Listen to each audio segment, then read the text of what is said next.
মনে আছে সেই মন্দারমণি থেকে ফিরে আসার পরের দিন? পরের দিন না, পরের দিন। হ্যাঁ পরের দিন আমি ঘুমাচ্ছিলাম, হ্যাঁ তুই এসে জানালি। হ্যাঁ, তুই প্রথমে বিশ্বাস করিসনি। হ্যাঁ, তারপর সেই চেক আপে গেলাম আমরা অ্যাপোলো ক্লিনিকে।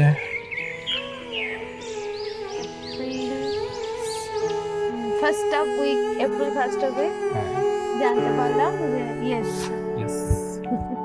ব্যাস, তারপরেই সেই যাত্রা শুরু হলো। রে বাবা, অল্প প্রথম খুব ভয় ছিল, কি হবে। তারপরে আস্তে আস্তে 3 মাস 4 মাস একটু একটু করে পুচকেটা ভেতরে বড় হলো। সেই লাফাটা। হ্যাঁ,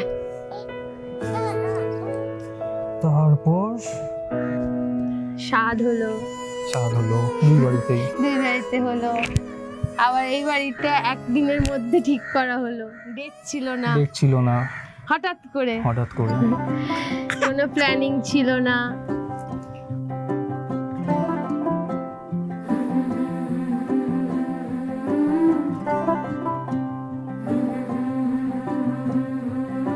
होले के बरकते नहीं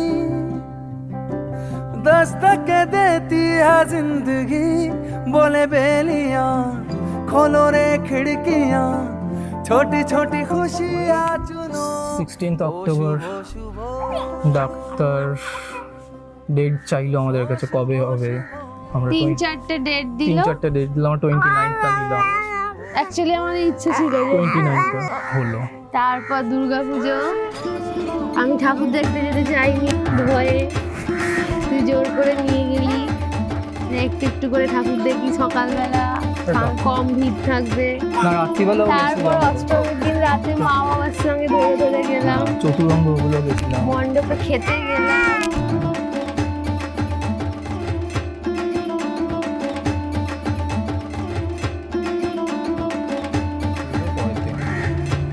ফোন এলো সকাল 7টার মধ্যে যেতে হবে, অ্যাডমিট হতে হবে।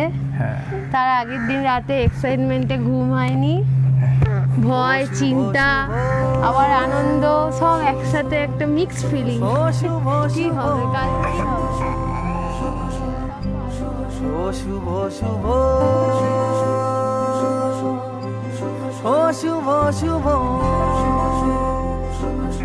তারপরে 11:05 তখন 10টা 51 11:05 নার্স আমাকে ডাকলো যে আসুন। দিয়ে বলল যে কোমর থেকে অবশ হয়ে যাবে। একটা মিক্সড ফিলিং, ভয় লাগছে, ব্যথা লাগছে, তো যন্ত্রণা হচ্ছে। তার মধ্যে ডাক্তার চেঁচালো, গণেশ হয়েছে, গণেশ, কান্নার আওয়াজ, গণেশ হয়েছে, গণেশ, আর এই সেই গণেশ। এই সেই গণেশ, গণেশ হয়েছে।